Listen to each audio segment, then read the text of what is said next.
are carbon gardening, healthy soils, and the climate.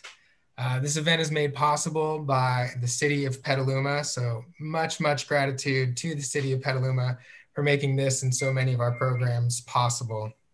My name is Connor Devane. I'm a programs coordinator with Daily Acts. I'm also joined by my colleague Liz Platt-Bermeo, who will be helping us out with all things technical tonight. Some of you may be familiar with Daily Acts, and I kind of suspect so given how many local responses we had there in the chat. But for any of you who are not familiar, Daily Acts is a holistic education nonprofit that takes a heart-centered approach to inspiring transformative actions that create connected, equitable, and climate resilient communities.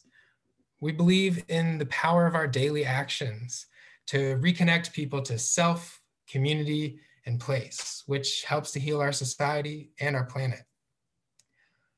We have sort of a three-pronged approach for doing so, which starts in the soil and swells into culture and policy change. We spread solutions and models to offer the skills, tools, and resources to conserve resources while growing food, medicine, habitat, and community. Because change happens through collaboration, we also invest in strengthening community leadership by equipping leaders who understand the interrelations of social, economic, and environmental justice issues through our networks, alliances, and leadership programs. These efforts consolidate into building public and political will by mobilizing our community's power toward environmental and climate justice policies. We host over 100 programs a year, and we've been at it for 18 years now. So as you might expect, our impacts have been diverse and far-reaching. And I just want to thank you all for being here tonight and being part of that.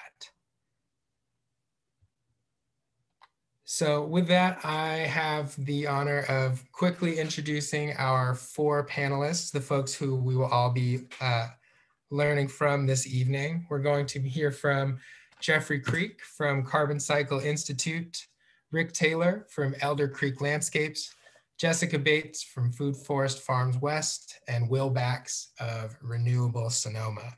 And before we get to jump into the good stuff, I just have one little piece to go over, just a little Zoom etiquette.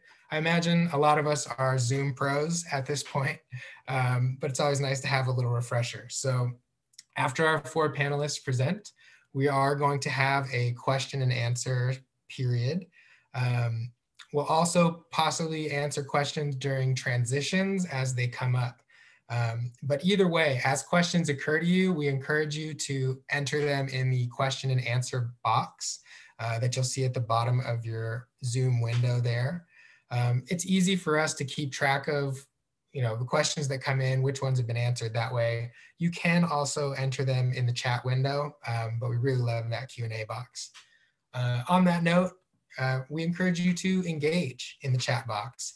If you see someone on the participants list that and you want to give a shout out, or you want to express gratitude, or you want to share an idea that the conversation tonight sparks, we want to hear it. So yeah, just enter that right into the chat box.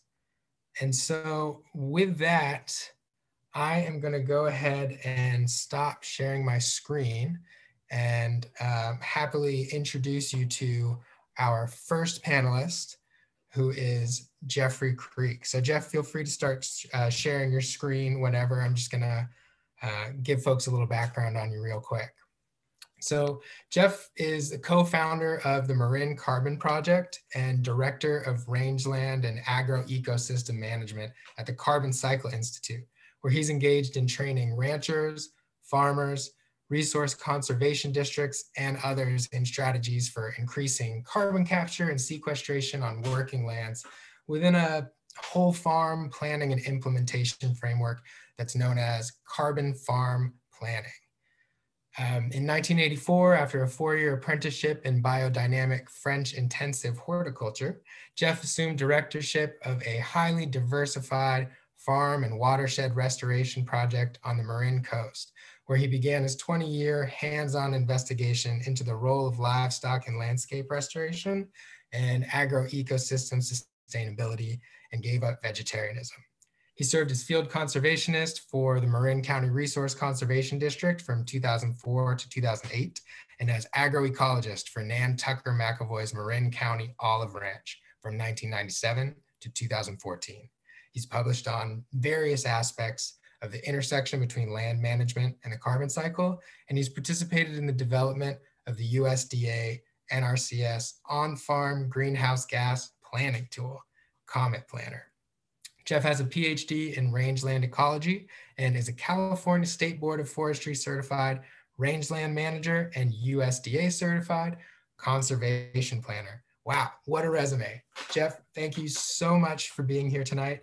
I'm really excited to learn from you. And with that, the floor is yours. Okay, thanks, Connor. Thanks for that long introduction.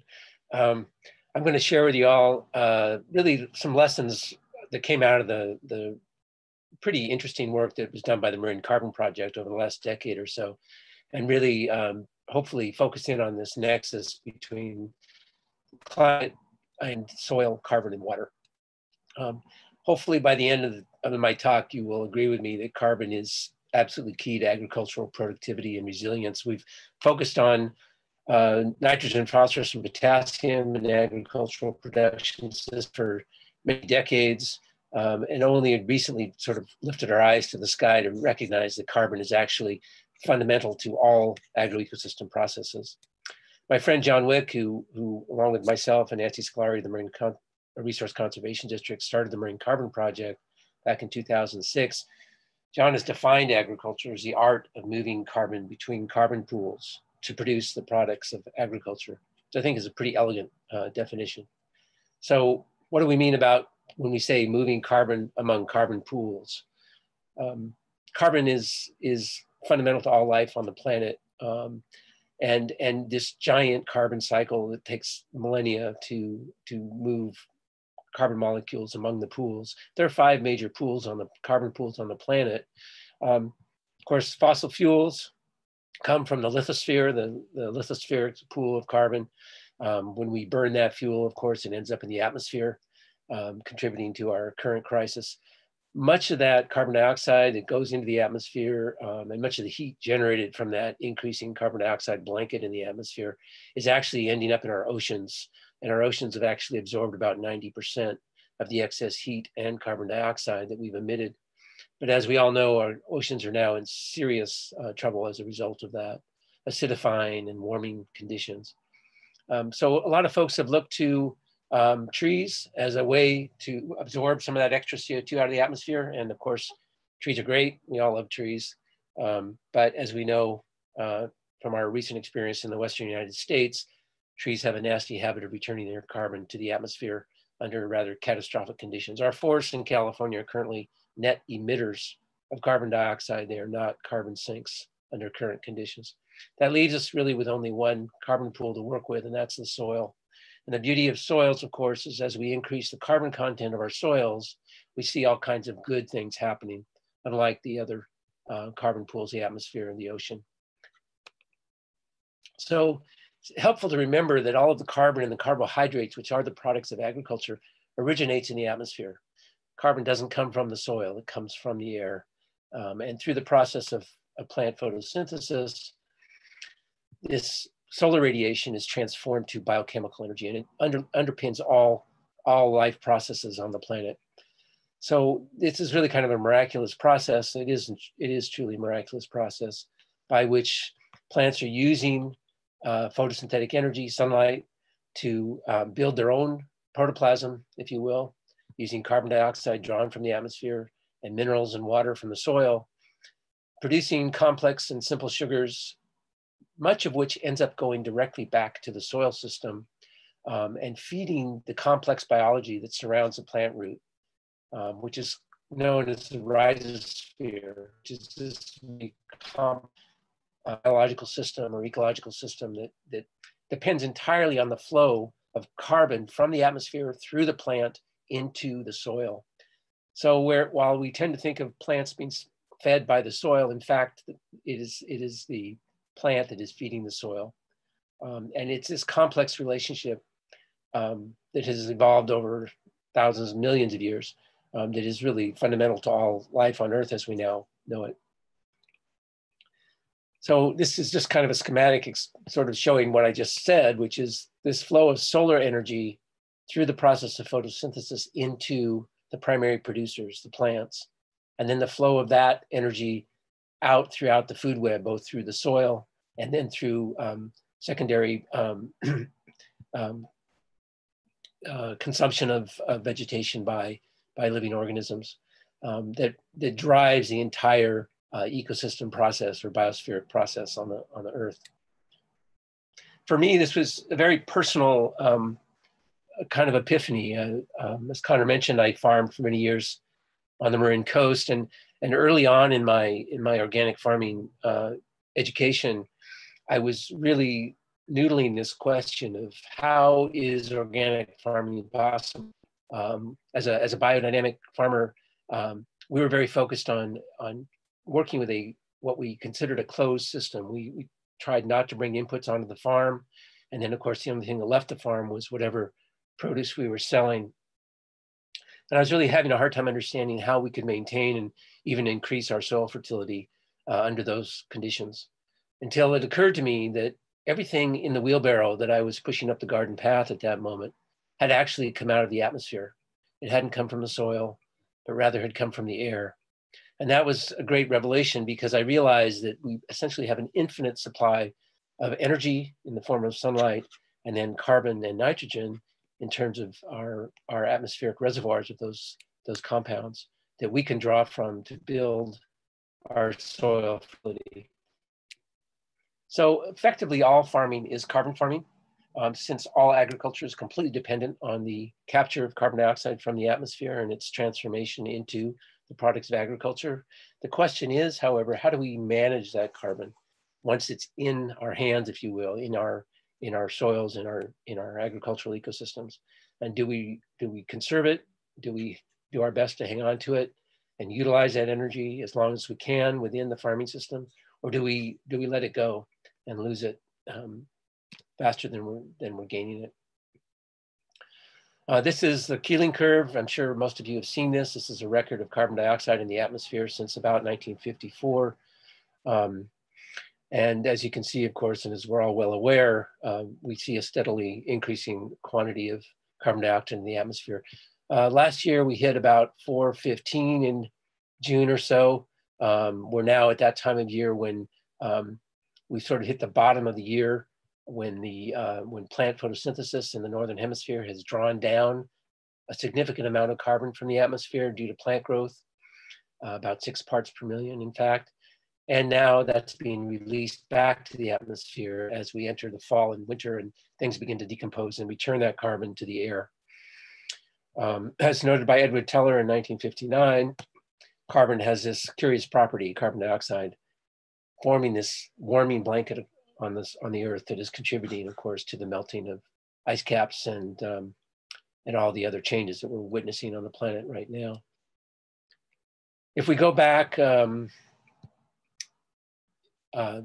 say a million years or so, we see basically a state of homeostasis in carbon dioxide levels in the atmosphere over the last million, actually about 3 million years. But currently, we're sitting well outside the range of any historical levels of CO2 in the atmosphere. So we're clearly entering a new state for our planetary system, and it probably doesn't bode well for those of us that have evolved within this time frame.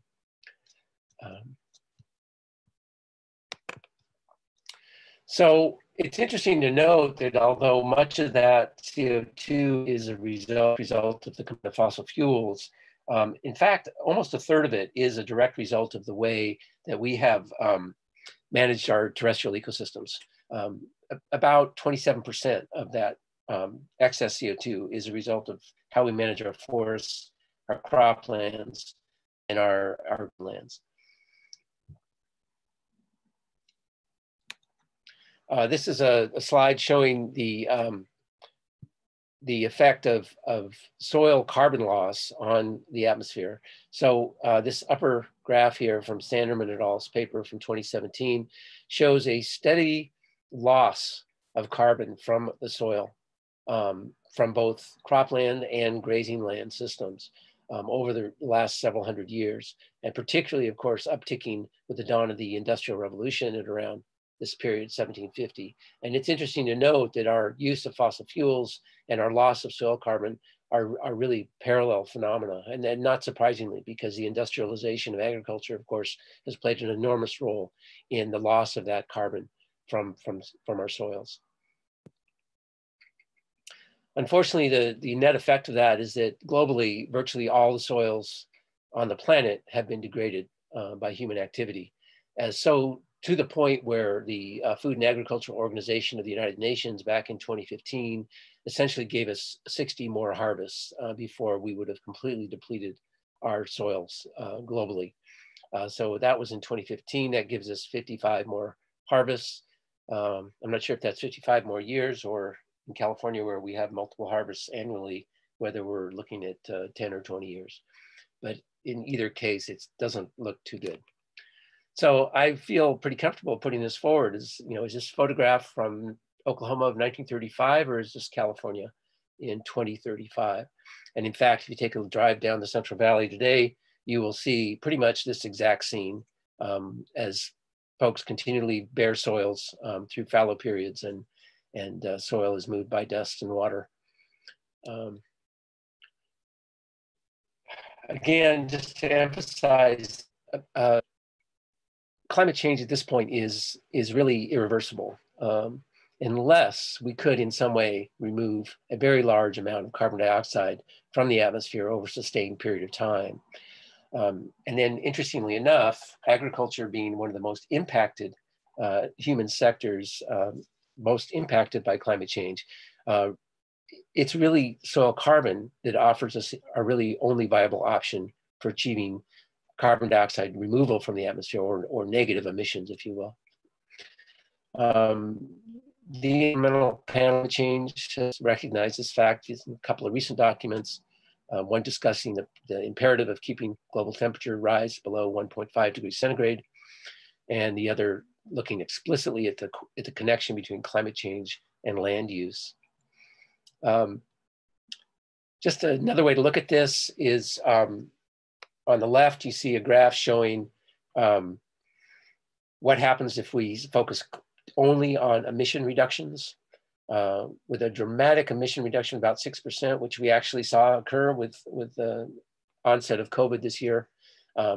If we could sustain that to the end of the century, we would just about pull ourselves back into where we should be within this Holocene maximum range. Our current trajectory, of course, is taking us to a 2 degree centigrade rise, which we all know is much too much. The best case scenario, however, would be to engage carbon dioxide removal as well as emission reductions. And that would actually enable us to get back into well within the Holocene maximum range by the end of the century. So clearly carbon dioxide removal is at least as important as emission reductions at this point. Sorry. So with this background in 2008, we initiated an experiment in collaboration with University of California, Berkeley, Wendy Silver's lab. Dr. Silver is a biogeochemist, and we brought the question to her, what role could our soils in Marin County play in the climate equation? And the question really was, how could we measure a small change in soil carbon? Because we knew no matter what we did on the landscape, the change in soil carbon content was going to be relatively small when we compare it to this vast background of soil carbon that's already out on the landscape. So to test this very simple hypothesis that we could increase soil carbon through a management practice, we decided to add some carbon to the system and then come back and see if we could measure a change. To do that, we simply added some compost. We spread compost on standing vegetation, on grazed grassland. This is going out on the UC experiment station in Yuba County at Browns Valley. And then we replicated that at the John White Peggy Rathman Ranch in Nicasio, Marin County. In the first spring of the year, what we saw was that cattle were gravitating to the compost treated plots, which was kind of humorous. It was interesting when we sent the forage from those plots to the lab, we found that the protein content was higher than on the control plots. So that was sort of explained the cow's preference for those sites. Also saw, excuse me, about a 40% increase in forage production on the coastal site and about a 70% increase in forage production on the treated plots on the foothill site.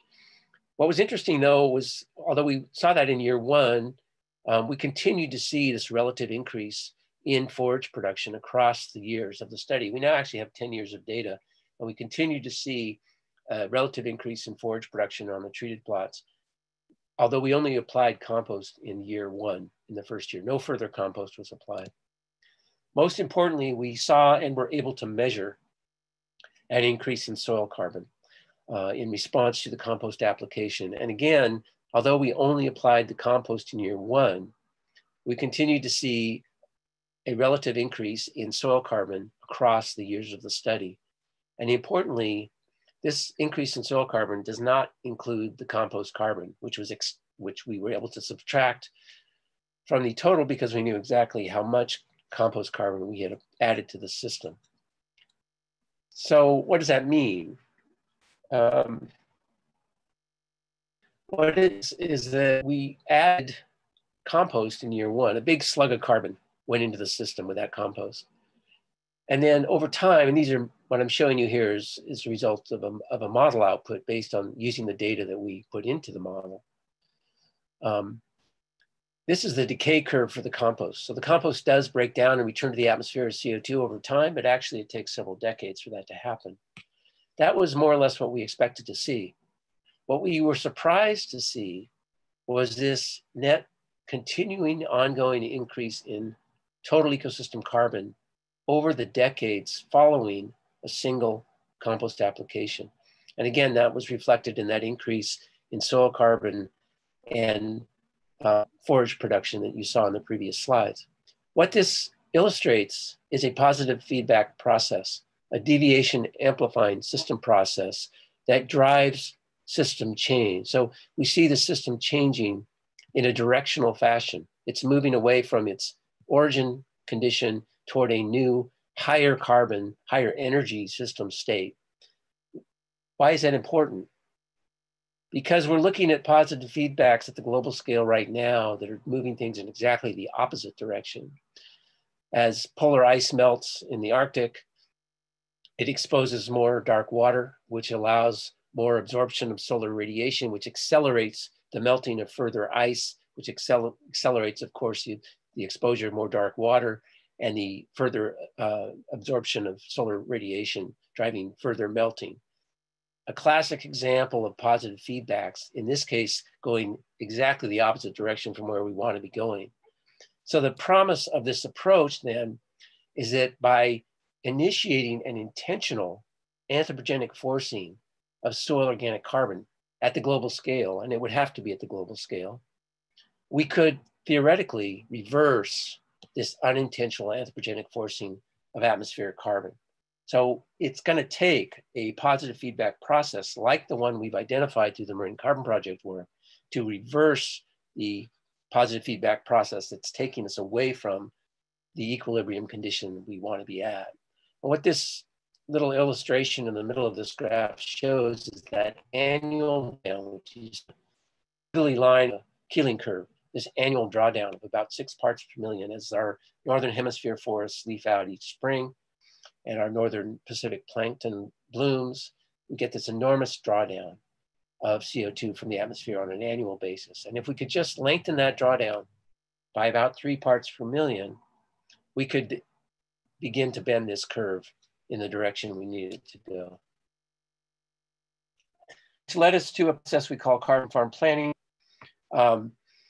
which is a whole farm approach to trying to identify ways to increase carbon capture on the working landscape. This has been greatly facilitated by some tools put forward by USDA.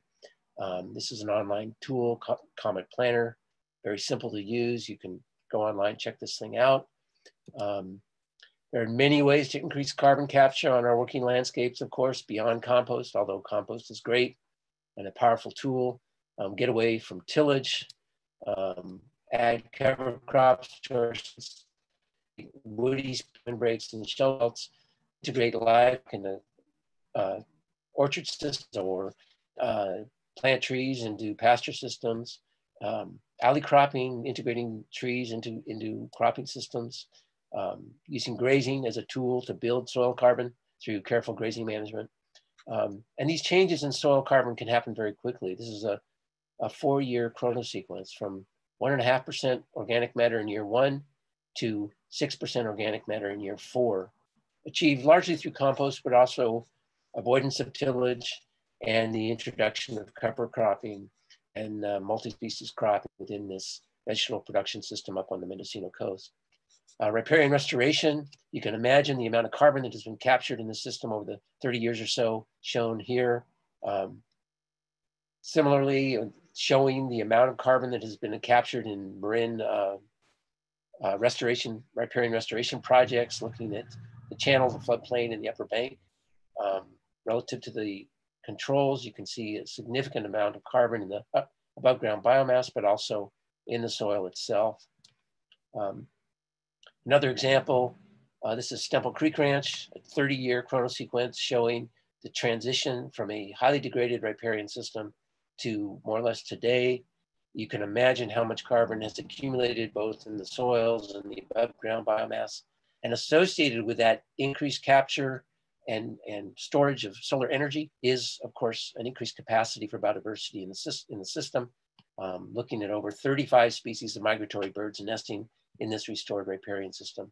A significant change over the last 28 years. So this enables us to start thinking about a climate beneficial agriculture, where our farming practices themselves result in a net drawdown of CO2 from the atmosphere and its transformation into climate beneficial products. A couple of examples from Marin County of a couple of sheep producers producing wool that's being recognized as climate beneficial through the fiber shed program, and in this case, working with Cayuchi out of Point Reyes. Organic Valley has developed carbon farm plans for some of our North Coast dairies and are using the carbon farming story as part of our marketing program. And these are just some of our producers and our partners, Marin Agricultural Land Trust, the resource conservation districts of Sonoma, Gold Ridge, and Marin County. We're doing this across California now, working with about 40 resource conservation districts. We've completed over 100 carbon farm plans. And there's enormous potential for carbon drawdown through this strategy across California. So the good news is that, in fact, we can do this. We know how to do it. The question is, can we scale it up in time to avoid what looks to be a 3-degree rise in global temperature by the end of the century? And I will stop there. Thank you. Thank you, Jeff. Really appreciate your knowledge and experience on this topic. We have a couple questions. I think in the interest of time, I'm just going to ask one and we'll save the rest for the Q&A, but I feel like this one is referring to a specific slide. So Carol wants to know, and I think this is in reference to the slide where you had the 3 comparison pictures of the degraded riparian ecosystem. Yeah. And she wants to know if that example involved animals. The riparian systems themselves did not. They existed within grazed systems, but part of that, to establish that vegetation, involved fencing animals out of those systems, at least for the 3 to 5 years it takes to get those woody species established. Excellent. All right. Well, thank you again, Jeff.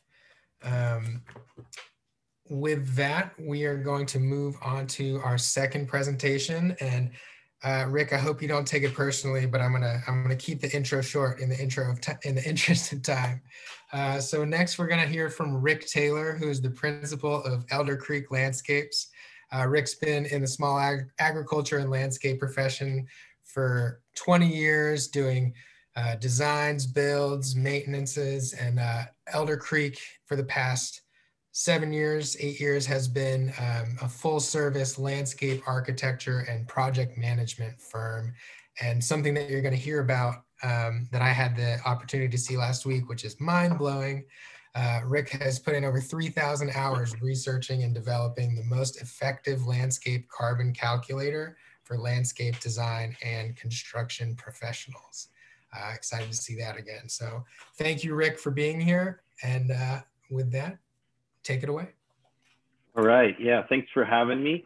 I'm really excited to share this with you. And it's really important to know that I was able to build this within a supportive community, and Jeff and Will and Daliax were all a huge part of that community and really gave me the push I needed during some tough times. So one could say this is also a community effort. So as Jeff spoke about the larger rangelands, I'm looking specifically within the landscape profession. So we are currently a landscape architecture and project management firm, but have come up through the various forms of construction. And it's very common for the landscape industry to call itself the green industry. And that's really not so when we dig down into the numbers. There's a lot of benefit and beauty and wonderful components to the industry. But if we look at it from a carbon perspective, most landscapes are not very carbon literate. And so I decided to build a tool to help us see how literate a landscape is and to find our leverage points to be able to change that. So at a scale of a single home, there's not a massive amount of carbon you're going to sequester in relationship to the global crisis. But we put all of our homes together and we have quite an opportunity to contribute to the global solution. So in the United States, the continental United States alone, there's 80 million acres of suburban landscape, right? And that's just what's measured in the study. It doesn't account for the just the multitude of rural landscapes that we have, like you have here in Sonoma County. So it is quite powerful at scale if we start looking at the landscape professions as part of the solution and not solely about exterior decorating, but also really looking at it through a carbon lens. So as my number is slightly different, I haven't updated it, but this is also from the Mauna Loa Laboratory of relative current atmospheric carbon and carbon equivalents. And as we may know from 350.org and Bill McKibben's work, it seems like 350 is a much safer number. Jeff may have an updated number, but it's a good direction to be heading towards. We know all sorts of problems are happening at 411, 412. And so generally what we're doing is we are looking to reduce unsafe atmospheric levels of carbon through the photosynthetic liquid carbon cycle that Jeff had spoken about in terms of plants breathing this in and turning it into sugars for not only plant tissue, but the magic that happens in the rhizosphere and in the soil food web. So when we're looking at the calculator, and we'll go to a slide of the live calculator here briefly, I just want to set the context a little bit.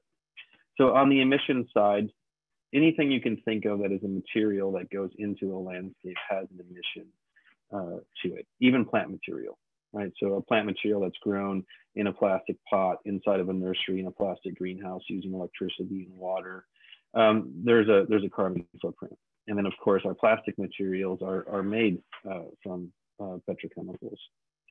So in essence, what we're gonna do is we're gonna take all of our emissions and then we're gonna divide it by what our landscape can sequester on an annual basis through its plant material.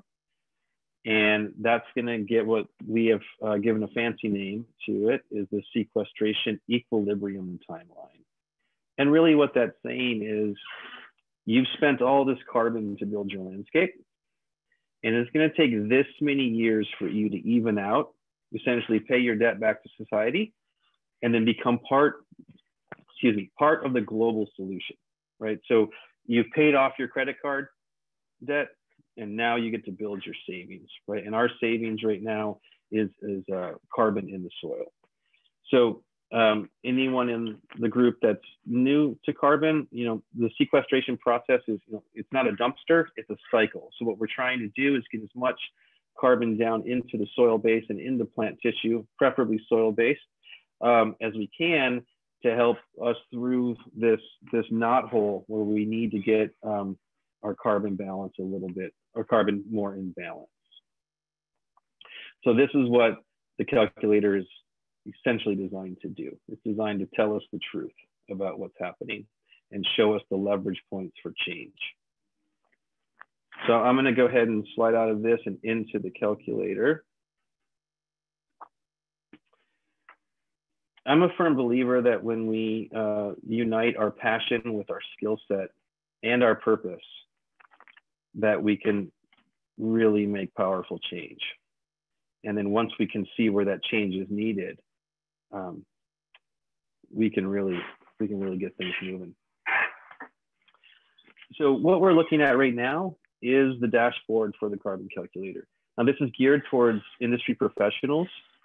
So in all sorts of landscape professionals from design through build. So there might be some nomenclature you see on the screen that doesn't necessarily resonate with you, but I'll do my best. So we've already, to get to this page, we've already have an account, we've logged in, and we've created a project. My project name is the date here, 2028, 2026. On the side, we're gonna have 12 different emission categories from hardscapes, grading and land clearing, irrigation, rain catchment, water features, plants, and down through transportation, deliveries, and equipment use. And then we have one single input group for sequestration. So I want to just walk you through a little bit so you can see how it works. So we would click into the input group hardscape. And inside the input group are subgroups. Each one of these subgroups is represented as a bar in this bar chart. And you'll see this again later on. The totality of this input group is represented in this pie chart, which is the total carbon emissions of the project. This will be your total sequestration. I'll touch on this one a little bit later. Compost and mulches have an emission and a sequestration. So we just wanted to show that separately. But you'd go in to the specific work that you're doing. Let's say brick. We'd enter our 5,000 square feet of brick.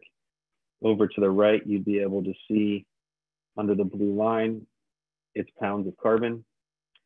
And then the percents are representations of it is part of this particular subgroup of the input and then part of the greater input. So we're offering multiple layers of viewpoints into the emissions. So you're entering these pieces.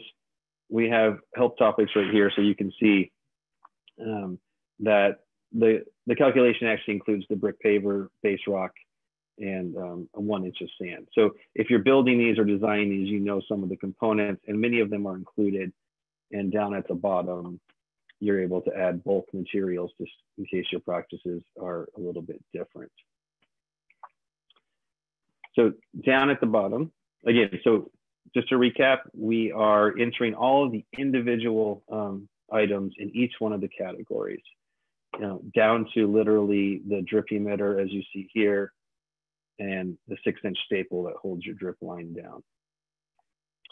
So after you've done all of your data entry, we can move on to the summary page, and you'll see all of these reports laid out. So they're just bigger and arranged differently. So here's your total carbon emissions. So if we want to look, we can see that hardscape is the largest emitter. If we wanted to dig a little deeper, we would scroll to the hardscape bar, and you can see what subcategories are the biggest culprits. And then again, if you wanted more information, you go back to the inputs page and you can get right down to the specific item.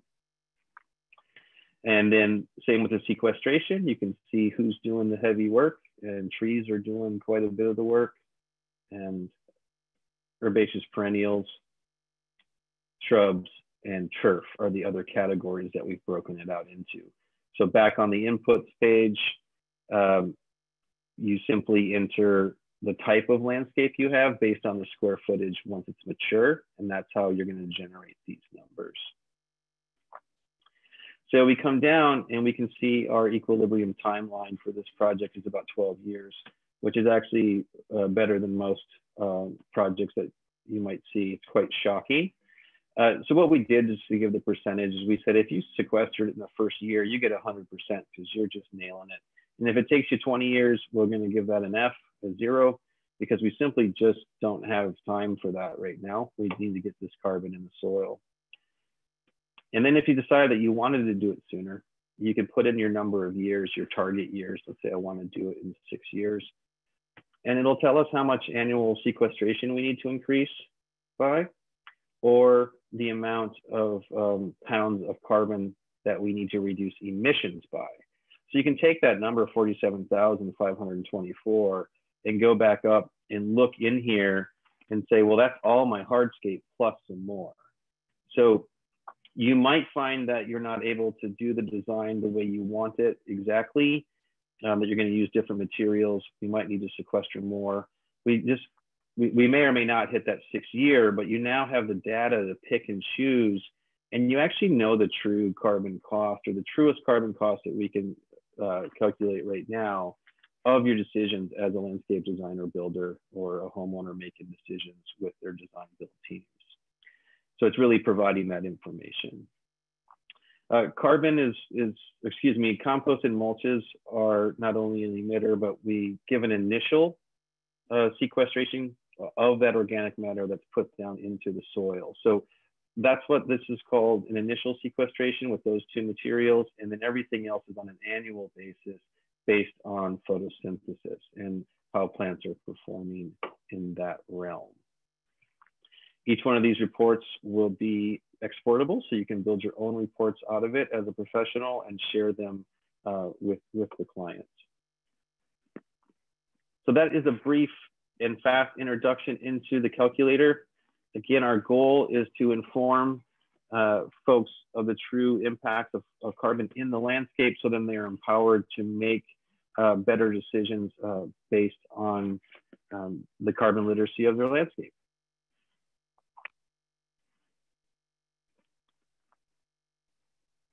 I can pass this back to Connor now. Thank you, Rick. That is, so impressive, so thorough. It's really exciting to think about what the implications of having this tool in the hand of professionals across the industry could look like, especially thinking about the ways that you're already working with folks like Jeff. It's just really exciting stuff. So thank you for that, and thank you for being here tonight. Yeah, thank you. So moving forward, we're going to change gears just slightly. It's my honor and pleasure to introduce our next presenter, Jessica Bates.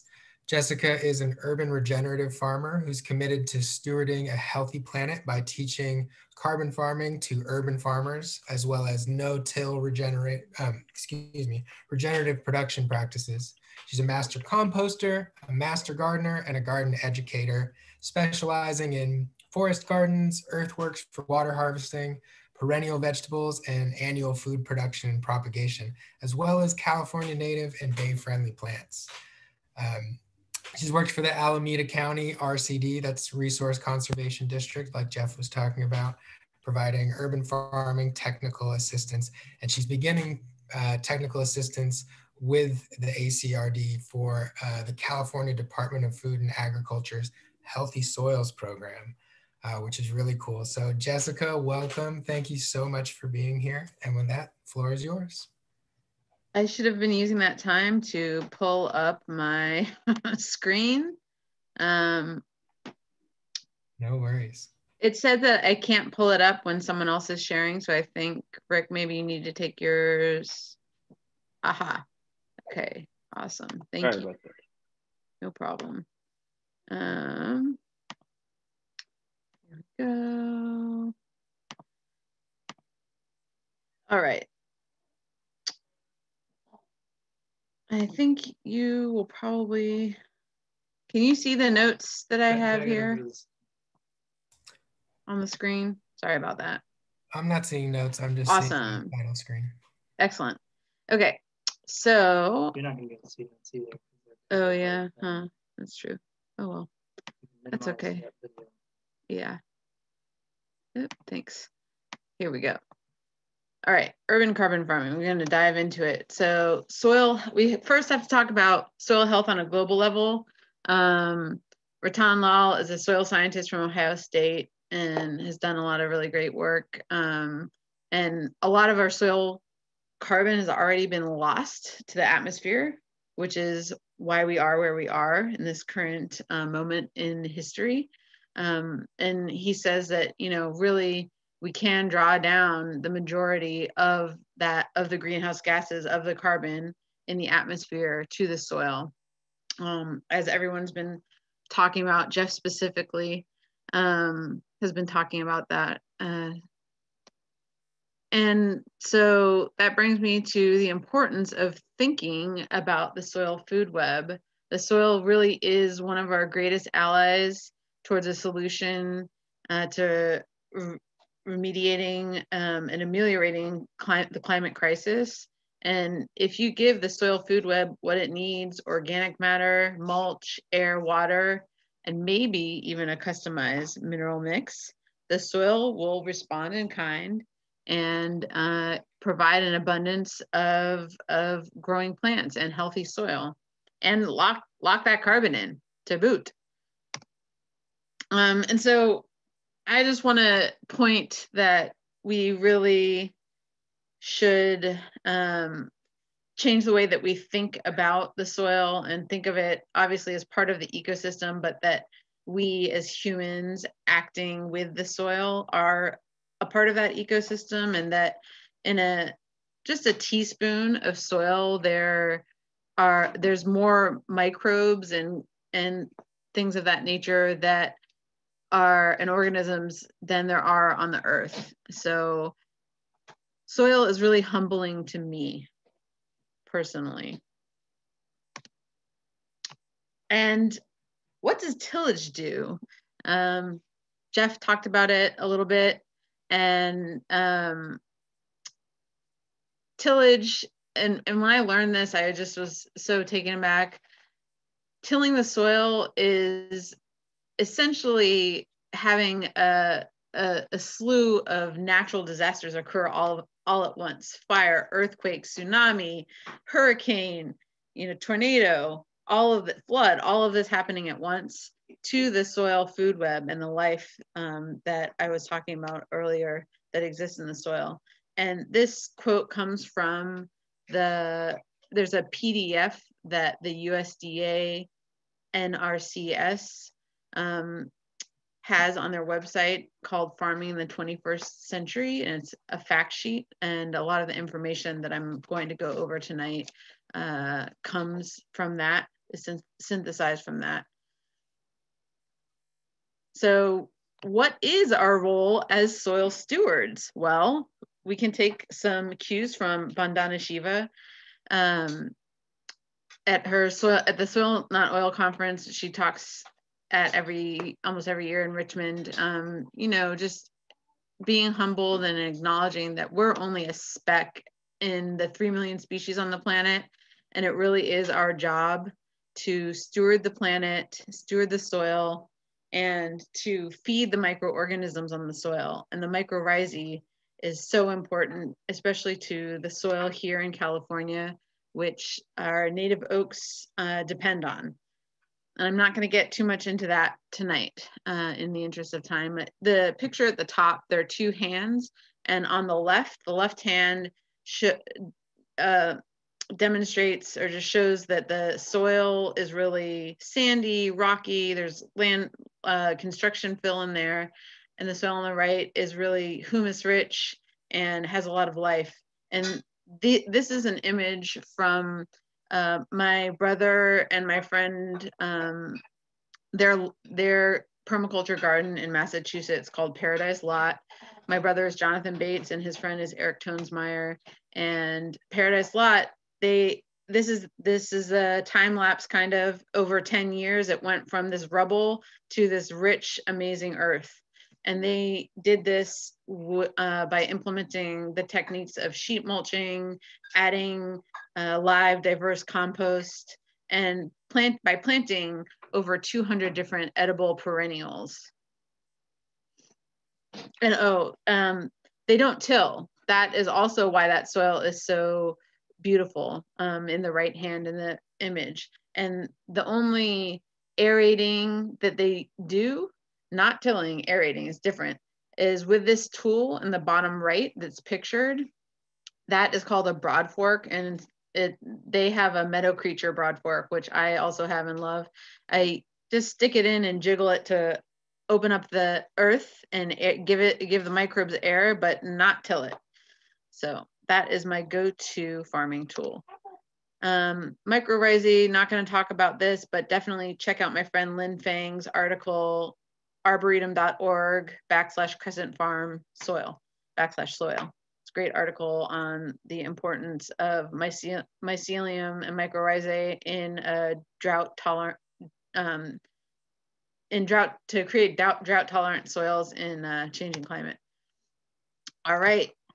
So encouraging soil biodiversity, to have a fully functioning soil, where nutrients are cycling and water is being retained and the garden and the plants are expressing their full potential. Really just think about the saying, as above, so below. So if you have a diverse garden versus a monoculture garden, the diverse garden is going to have soil that is alive and meeting the needs of all the plants, whereas a monoculture garden is going to reflect the soil, and the soil is going to be lacking a lot. So just some points: diversify your soil by diversifying what you're planting. Grow living roots throughout the year, and we'll get into this a bit more in further slides. Manage your soil more by disturbing it less. Keep your soil covered as much as possible. And this comes from that resource, the Farming in the 21st Century from NRCS through the USDA. So here is a video. Basically, this video is on a large plant, and you just have to use your imagination for what it would be like to clip off smaller plants in the farmer garden.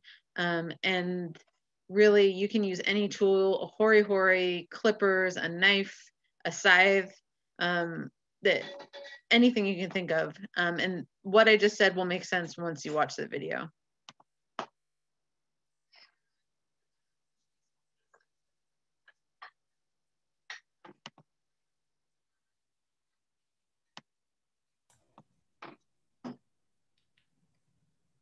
Hey, Jessica, I think we need you to enable your computer sound. So if you go up to the top where it says screen sharing, there should be some options there. Screen sharing. The drop down. Oh, yeah. Okay. There should be computer audio. Computer audio. Okay, I see. Thank you. All right, let's try it again. Select a microphone. Oops. Thank you. Sure thing.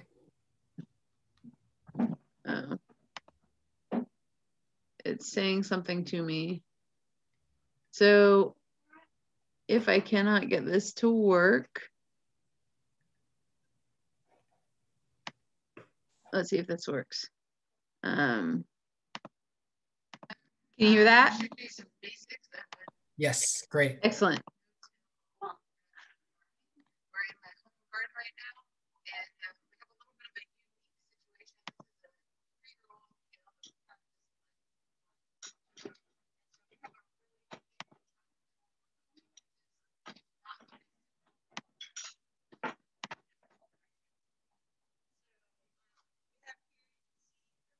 Gosh, I don't know how to make this go away. Oh. Sorry. Yeah, we had the sound cut off. Uh-oh. Maybe we can just have the visual and try to do your best to recreate the narration. Well, yeah, we'll do that. So basically we are going to cut off the plant just below the surface of the soil. And this is obviously a larger plant, and I'm sawing it off because the trunk is so thick, but with smaller annuals, you can just clip it with clippers just below the surface of the soil. And I think I'm saying a lot more in the video, but basically the objective is to leave the living roots in the ground. So you're cutting the top off just below the surface of the soil, as I've said, and then you want to cover that root or what you clipped off back over with soil, and you can add compost too, that's fine. Because if you don't do that, then what will happen is the little nub that you'll see in the video after I cut this will resprout. And you might think like, oh, yay, ongoing annual food, but it really won't produce the best quality food. The plants that come back from that nub end up being spindly and tiny. And I mean, it's still food. So if you want to eat that, that's great. But I prefer to do that and just plant next to it another plant. All right, so I'm just gonna move on to another one, the other slide. Thanks for bearing with me, everyone.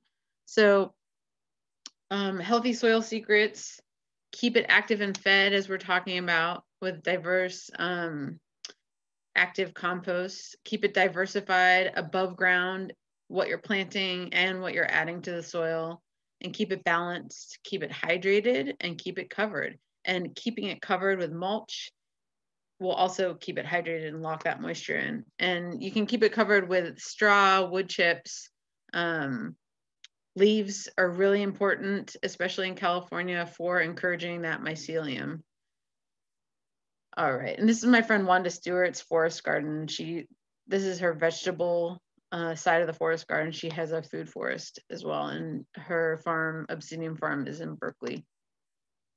All right, let's see if this works. Oop. Probably not. Let's see.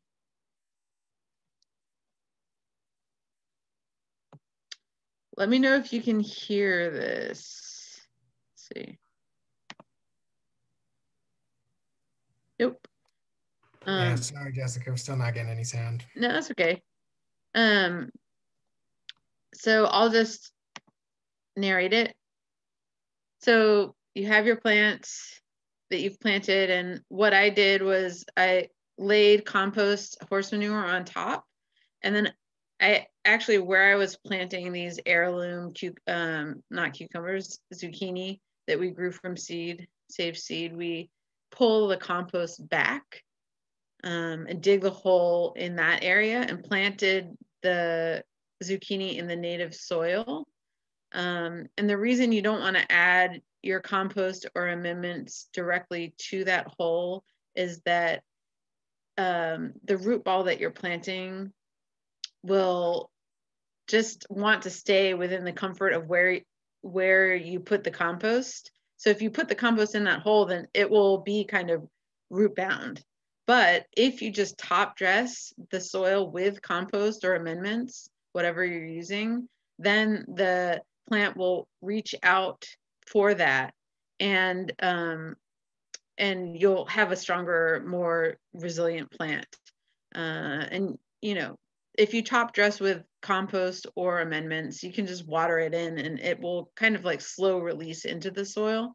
That's basically the gist of that. And then, you know, I cleared the compost out, and right here I'm putting the compost back around the plant where I planted it, so it's closer to the root ball. So when irrigation or rain comes, it will slow release that compost in, and then I'm covering it back up with straw. You can use dry grass clippings or dry leaves. And there's a perennial kale there back to the right behind me. Duberden's kale, it's my favorite. There's another picture later on that I'll show you. All right. So yeah, keep your soil active and well fed, and just as a bonus for leaving the living roots in the ground, roots have carbon.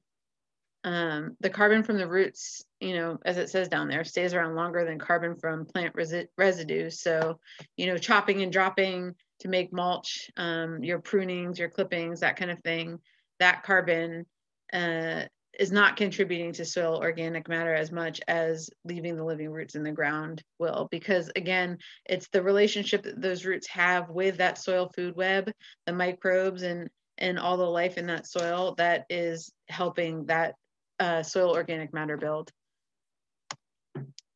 All right, so this is from when I was working with Alameda, the Alameda Resource Conservation District, and I was working here with the Alameda Point Collaborative. They have a CSA, they're a small farm, and they wanted to transition to totally no-till. So here in the left picture, we broad forked that whole swath, and there were weeds that were like 6 feet tall. It was pretty intense. We just hand weeded out all of the perennial weeds and then used a weed whacker to chop everything down and leave it as an organic matter layer. And then we put cardboard down on top, sheet mulching. So the next picture, the rows of straw are actually the pathways, and the compost is in between the pathways, and we had only almost finished one row. And the picture on the right here is like a month or two later where they decided to plant peas. So that's the peas being trellised there. And they have a really intense weed invasion situation there, and have been using a lot of outside resources to manage their weed, like this thick fabric cloth and plastic and all of these things. And so I'm excited because they are now going to take on this no-till farming. So yeah, keep your soil active and well fed, and you will help in the process of drawing down more carbon into the soil. And just to point out a few perennials here, up in the top left is a tree tomato, which comes from the Andes in South America. Bottom left is a perennial kale. It's a Dubberdin's kale, which I believe comes from the Denmark area. And then in the top right, there is Wanda Stewart's food forest. In the very back of that, there is a large swath of asparagus, everybody's favorite perennial, almost everybody's favorite perennial. Not everybody likes it. So yeah, that's me. Thank you so much. Thank you, Jessica. Real quick, for anyone who isn't aware, I wonder if you could just give a quick definition of what makes a food forest or a forest garden. What makes a food forest or a forest garden?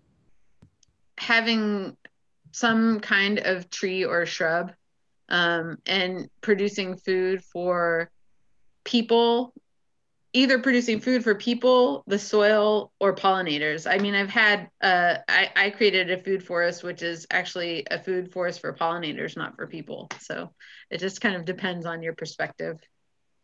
Awesome. Well, thank you so much for that. So moving on to our fourth and final presenter here, I'm excited to introduce Will Bakx, who is going to be talking to us about some more things that we can be doing at the home scale. So Will Bakx is kind of a compost wizard. He started composting in 1982 at Sonoma State University. 3 years later, he launched Bennett Valley Compost. In 1993, he started the Sonoma County-wide Yard Debris Composting Program, Sonoma Compost Company, and he's diverted over 1.8 million tons of organics from the landfill, and in doing so, created high-quality mulches and composts that can be used for organic food production. He's currently working as a compost consultant and is principal in Renewable, Sonoma. Will, welcome. Thank you so much for being here tonight. Thank you. Pleasure to be here. So people read in the newspapers a lot and hear in the news all kinds of aspects that are affected by climate change. We have extreme fires. With the hurricanes, they're running out of names because we have so many hurricanes coming in. We have extreme flooding, extreme high temperatures, you name it. And a lot of people, when they see this happening in their life, get into despair, apathy, denial of what's going on. And where we're about today, and that's what Daily Acts is about, is, if we take action, we can bring about positive change and actually overcome that feeling of hopelessness and see a brighter future for ourselves. So that action can come in many forms. If you do not have a yard, so you can get involved in community gardens, community composting. You can take your food scraps to and garden clippings to community composters, so you can create healthy soils there. Other actions we can take is support local agriculture and specifically support that agriculture that does do carbon farming. Now, that is at this point not well enough advertised, but I think that at some point we need to get to a system where people looking for organic produce, that will look for carbon farmed produce. And I know in San Francisco, for instance, there are already some restaurants that actually will have on their window that their food is carbon farmed. And if we understand what carbon farming is, as you learned about today, and we understand what that is, now we can make wise choices in how we purchase our food and then drive agriculture to go in that direction rather than supporting agriculture that is extractive in the soils. Lastly, we can also, with that understanding, elect officials into office that now can make policy decisions that will promote carbon farming, carbon gardening, and so that we can actually mitigate the climate change that we are observing today. As mentioned before, we have indeed the sun that provides the energy to take carbon dioxide out of the atmosphere through photosynthesis and store it in plants. About 40% of the carbon that the plant produces is actually exuded through the roots. And the reason why they do that is so that they create a ecosystem around the root zone that feeds the plants again. It creates a healthier soil out there. You get more soil aggregation going, which means that the roots can go deeper. And so it creates an environment for itself that is healthier for plant growth. And we can enhance that by actually helping to store more carbon in the soil. When I started studying at UC Berkeley, one of the first books that I was presented with was Design with Nature. And nature really knows what it's doing. Nature does not leave barren soils behind it. Nature does not do monoculture.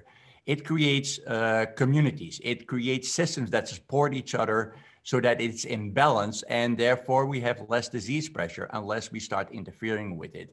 So lessons we can learn from this is look at how can, in our gardens, can we create communities that support each other. And if we grow landscape plants, let's use native plants that are already used to this environment, so we don't have to push our soils into a direction for that plant, but rather we plant the plants in there that actually are acclimated to the soils that we have. As we talked about in the last presentation, install food forest and create a habitat for soil. When you look at MWLO, the Water Efficient Landscape Ordinance, that has a lot of guidelines when you put in a new landscape, what the requirements are.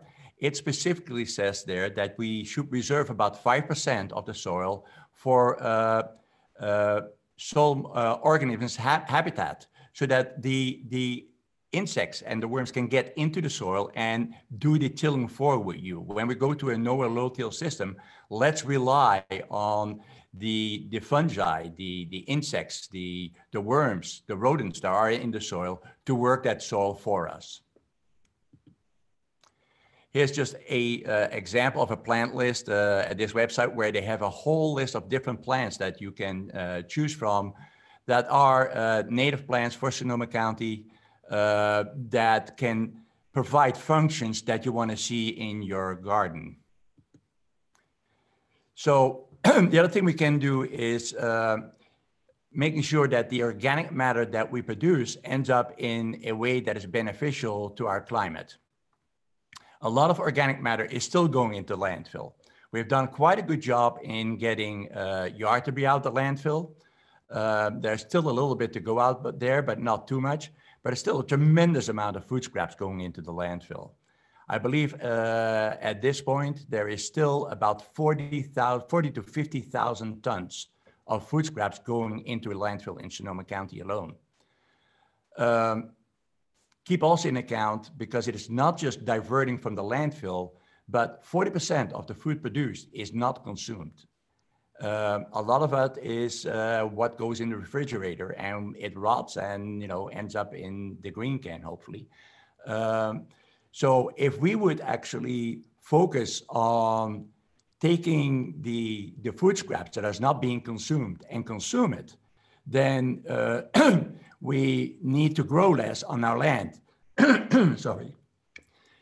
Now that 40% of the food scraps represents also, 40% of food scraps, all that is not being consumed represents 25% of our irrigation water. So if we would avoid that waste, and we always talk in droughts that we need to conserve about 25% of our water, well, we can do that by avoiding food waste. Now we can take the organics to composting. Well, we can design compost facilities that are more climate friendly. The standard at this point is still that we have wind return composting. And I think the trend is that we will go to aerated static piles, covered aerated static piles, where we blow the air through the compost that can run on solar operated pumps. We can reduce emissions from compost by 85%, as well as producing green energy through anaerobic digestion. And then the next panel for this here is that use this organic matter wisely.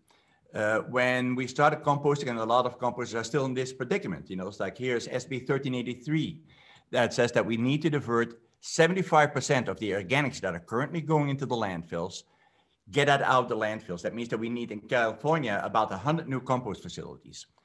A lot of people are saying, well, what are we going to do with all that organic matter? Well, I think if you listen to what Jeff said earlier, we have a lot of land that have been depleted in organic matter. We maybe not even having enough compost and mulches to go around to feed our soils. So the question to me becomes, once we use these organic materials, the question is, how can we wisely use it? What is the minimum amount that we can use to get the maximum soil health effect? And that is something that we really have to get used and study more, because right now, the attitude by a lot of the composters is apply as much as possible so they get movement of material out of their compost facility and into the land. But I think that will have to change if we want to do true carbon farming and gardening throughout the world. Now, of course, rather than taking to a compost facility, keeping it on site so that we don't have the transportation of this material and keep that organic matter on site where we can wisely utilize it is the best. If you do not have a big garden and mostly food scraps, then vermicomposting is probably the way you want to go. When you have a compost pile, build your compost pile, but maybe we should start experimenting with passive aerated static piles that we cover with a mulch to reduce emissions and let the air come in as the hot air rises, allow the pipes underneath it to let fresh air in so we keep an active hot compost pile out there. If you need to learn about composting, Daily Axe has workshops on this, and Master Gardeners do workshop on this here. And if you really want to get in depth, at the Santa Rosa Junior College, I teach agricultural composting. About 50% of my class is usually backyard gardeners that want to do backyard composting. And right now, these courses, because of COVID-19, are offered online. This spring will be offered as well. So in our soil management, we want to go from the organic matter deprived soils that Jeff and other people have shown in the presentation here to a soil that is rich in organic matter. And if we get more organic matter in the soil, the roots will go deeper. As the roots go deep and they exude organics around the root zone, we improve more organic matter in the soil. And it's a self-feeding system where we keep on improving that soil. So actions again that we can take is we can do lawn conversions where we preserve the soil. Do not scrape that lawn off, but keep the lawn in place and put a what's called the lasagna method on top of it, compost, cardboard, and a mulch on top of it. So we conserve all the organic matter of that soil into the soil to create a new garden. If you have a new landscape, what happens a lot is that, it's like our construction. A bulldozer comes by, scrapes off all the good soil, it's gone most of the time. And we have to start rebuilding soil from a subsoil. Why don't we store that soil on the site, tarp it off, prevent from erosion, and bring it back into the soil so we start with a better soil? Particularly in the fires, what we have seen is since we built toxic homes, about 6 to 12 inches and sometimes more of the topsoil was removed because it was contaminated with toxins. Well, a lot of these soils are still sitting out there barren. Why didn't we immediately improve these soils by incorporating organic matter, putting cover crops on it so that organic matter can start growing these soils so that once we move back into these places, that we have a better soil to work with. So we look at building soil structure, keep the soils covered, don't leave bare land out there, keep it either planted or put a mulch on the soil. Again, leaving about 5% for microorganisms to move into the soil, and then make wise use of compost and mulches. So I want to talk a little bit about that soil building, and aggregation is one of the most important parts of getting a good soil that is friable, easy to work, and it allows the roots to penetrate as deep as possible. Now, you all have experienced that when you have a piece of cardboard laying in the soil and it has been wet and moist, you pick that piece of cardboard up after a while, and there are these balls underneath the cardboard.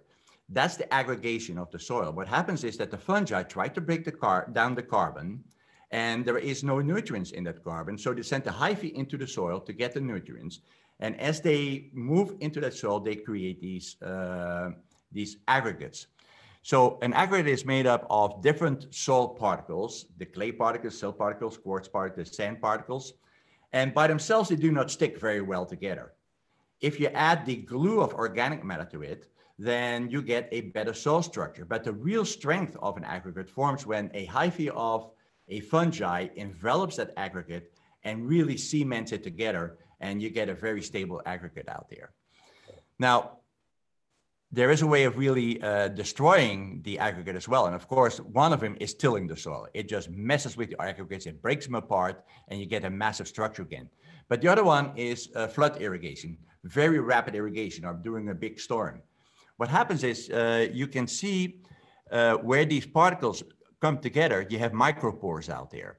Water is drawn in through these micropores, and if you suddenly surround this aggregate with water, the air is trapped inside. There's enormous pressure that's being developed as the water is being sucked in through these micropores on the air inside of the aggregate. And at some point, the aggregate just blows apart and we have a massive structure again. So what can we do to prevent that from happening is mulch the soil so it can absorb, when we get a big downpour, it can absorb that water and slowly let it filter into the soil so that the aggregate slowly fills up with water, gives the air a chance to escape and preserve that aggregate.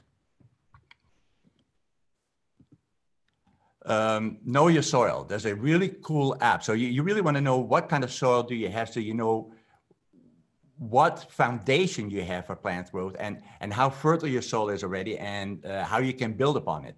There's an app called the Soil Web. You can go out in your yard, open it up, and it says find your soil. And it will tell you what soil series is underneath your feet. Then there's all kinds of links that you can click on. It will tell you how deep your soil is, how big your A horizon is, means where all the organic matter is, where your B horizon begins, where the clay accumulation is. There's a lot of information there. You can also use your computer and go to this link here and it gives you the same type of information. You just find your location, you click on the zone that you're in, and it provides the same type of information. Next, you really want to know, how do you deal with your soil? What's in there? How fertile is it? How much organic matter do you have in there? Get a baseline. Now, the laboratories are usually set up to give recommendations in conventional fertilizers, not in organic treatment. So it is very important that you tell a laboratory, if you want to have a recommendation for your soil, number one, what are you going to grow in it? And number two, that you're going to use compost, and ask what other organic fertilizers would be recommended in order to build that soil up. So the forms are usually quite confusing. Most people don't even know what to make of that. Some of them provide these little bars out here that will tell you if you have sufficient nutrients in it, or if you are poor in your nutrient levels and on what parts of it. So make sure that when you take a soil test, that you take uniform soil samples. If you look at your yard and there's a certain section that does not perform well, do not take samples out of that section and combine it with a section of your yard that is being very fertile. Take two samples then, so that they have uniform samples, so you know how can you improve on the one soil and minimize on the inputs on the soil that is already very fertile soil. Use the lab form that the laboratory presents. Make sure that all the information there matches up with the bag that you present out there. And that concludes how to take a sample. I get a lot of questions also in building your soil, and particularly carbon sequestration. We hear more and more about biochar. Quickly, what is biochar? It is a woody material that has been exposed to a high heat under low oxygen. So it doesn't burn, but it goes to a char material. And it was discovered in the Amazon, where they saw certain areas of the Amazon much more fertile than others, and they found there was biochar out there. Now, if you look under a microscope under the structure of biochar, it is very similar to the structure of humus. Now, there is a 10-time difference in size out here, but the structure is very similar. It has a very high water holding capacity. The holes in there are perfect for residence of mycorrhizae. And I call it, biochar is kind of like a hotel for microorganisms, but it is a dead material. And just by itself, it will not do anything for you. It needs organic matter. It needs to be inoculated in order to be effective. My belief is that biochar is probably most effective in a sandy soil that has no nutrient holding capacity, very low water holding capacity. Organic matter disappears in no time. With biochar, you might be able to build up organic matter because the biochar will last in the soil for hundreds of years. In conclusion, it's like when you work in your yard, aim for a lower no-till system, avoid petrochemical fertilizers, not just because it actually puts carbon dioxide in the atmosphere. We have a petrofuel that now goes into the atmosphere, but also fertilizers, herbicides, and pesticides are potentially detrimental to soil health. Extra fertilizer may actually break down native organic matter that is there and send it back into the atmosphere. Herbicides and pesticides may reduce the microbial populations and the soil health overall. So feed the soil web with healthy compost, finished compost, mulch your soil, maintain plant cover, and use proper irrigation and diversified planting. And that concludes my presentation. And then I think that we can go to questions. Connor, I turn it over back to you. Excellent. Yeah, thank you, Will. Appreciate all that information. I really loved the image of biochar as a hotel for microorganisms. So yeah, as we transition into a Q&A here, I know that we've had some, we've had our videos turned off for the sake of smooth streaming, but I wonder if we could give it a shot, just having the panelists turn their videos back on for the Q&A. And if it's too choppy, we can switch back. But yeah, let's see how that goes. And to kick it off, we have a question from back during Jeff's presentation from Damien. Jeff, hearing that your bio outlines that you gave up vegetarianism, Can you provide us some insight into what led to that change? I think you're still on mute, Jeff. Thank you. So as I mentioned, we were a biodynamic farm, and we consequently were really trying to manage our farm as a closed ecosystem. Although I ultimately realized that was not reality. In fact, the system is open to the sun and to the sky, but nevertheless, trying to avoid inputs. We had a lot of unused grass ground, pasture ground, and we were really anxious based on sort of biodynamic methodology and the biodynamic preparations. We were very anxious to bring livestock into the farming system, and cows seemed like a logical choice given the ecosystem we were working with. So we started with a couple of Jersey cows, and at that point we're still committed vegetarians. But you know, for a cow to give milk, she has to give birth, and when a cow gives birth to a bull calf, there's really not too much future for that animal. And so we gradually came to realize that if we were actually serious about living accordance with the principles and the teachings of the landscape we were working within, we were going to have to reconcile ourselves to consuming the animals over time. That was going to be part of the picture. So with that understanding and a sense of ourselves, maybe a new sense of ourselves and our place in the landscape, we did give up vegetarianism.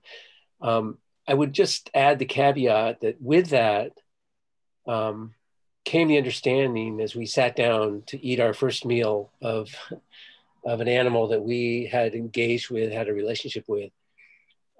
We realized really for the first time that the relationship with that animal is really a sacred one, and that it really added a whole new dimension to our relationship with the place, with each other, with life itself, really. So I hope that answers your question. Thank you. I appreciate your perspective on that for sure. I have a question for Jessica here. So Melissa wants to know if cutting the plant below the surface level is recommended for all plants. And she adds that this would not only save a lot of work, you know, pulling plants out by the roots, but also keep all that carbon underground. And if it's a general recommendation, she says we need to spread the word. I would say, yeah, to keep all that carbon in the ground. In fact, I'm working in a food forest right now in San Rafael where they removed, I think, eucalyptus, or no, it wasn't eucalyptus. It was a couple bay trees, and they cut them just below the surface of the soil. And, you know, they're resprouting. So there's constant work, you know, trimming that back, but there's value in that and keeping all that carbon that tree sequestered locked in the soil. But yeah, and I would say any plant really. I don't do trees. I don't cut trees like that. I do like chard and kale and you know, the annuals, but also perennials. If you have a perennial shrub, whether it's a food shrub or you know, just a flower shrub, you can do the same. Like a rose bush, you could just cut that below the surface of the soil, and it will probably resprout from the rootstock, something like that, and won't have quote unquote desirable qualities about it, but it will meet the need of keeping the carbon locked in the ground. Thank you. So I think you answered this, but we have a clarifying question as a follow-up. So what if you're working out of a garden bed? And I'm guessing they mean like kind of like an annual production bed. Would you always keep roots in the ground? Would you, the question was, it cut out for a second, would you always leave the roots in the ground? Was that? Yes. Yeah. Yes. For annual vegetables, yes, definitely. And I've actually witnessed a transformation in my home garden since we started doing this practice of no-till and clipping clipping plants instead of just yanking them out entirely, I've noticed more mycelium. I've noticed when I've gone in to plant another plant, the old formerly live root that is now dead has a network of worms and other creepy crawlies and microbes and things that I can't see, but I know are there. The soil is just more alive. So yes, I do that with my annual vegetable production. And there's actually a farm, I think in the Occidental area, Singing Frogs Farm. And they practice no-till, and they actually do the cutting their annuals below, you know, just like I described, and are having really amazing results. And I did want to say that, and I mean, and the reason for this is to increase your soil organic matter. As Jeff mentioned, and Will also had a great slide about that, you know, the roots have that carbon locked in the ground, and your soil organic matter will shoot up and increase. And my friend Eric Tonesmeyer, you know, I asked him, like, how can I test my garden to see the change in carbon sequestered over time from like day 1 to day 20, or, you know, 10 years down the line, whatever. And the tests right now for that kind of thing are really complicated, and other people might have other resources that I don't know about, but they're expensive. And if you just test for soil organic matter, you know, in the beginning of your project versus, you know, 5-10 years down the line, the increase in your soil organic matter is an indication that you're sequestering more carbon because of that fact. Thank you. So we have one more follow-up question on this topic, which was from Claire. What about with crop rotation and leaving, for example, tomato roots in the soil when they are not companions to so many other vegetables? Was that for me? Yeah, so I think they want to know, like, if, you know, if you left the roots of the tomato plant in the soil and then planted something that, you know, maybe shares a pest or isn't, you know, the two inhibit each other's growth, would you still leave the roots? I would still leave the roots, because the microbes and worms and things are gonna just eat it up. So by the time the plant that you're planting's roots develop enough and are anywhere near the tomatoes roots, I think that root system will have done its job and just turn back into the soil. And I did want to say quickly that, you know, you do want to pull out perennial weeds unless you're trying to like farm mallow and you want to grow mallow for herbal medicinal. You do want to pull those out by the roots. And other than that, and if you have plants that are going to seed that you don't want to propagate in your space, then you do want to cut them below you can cut them below, but if they're perennial weeds, you want to pull them out entirely. Great, thank you for that.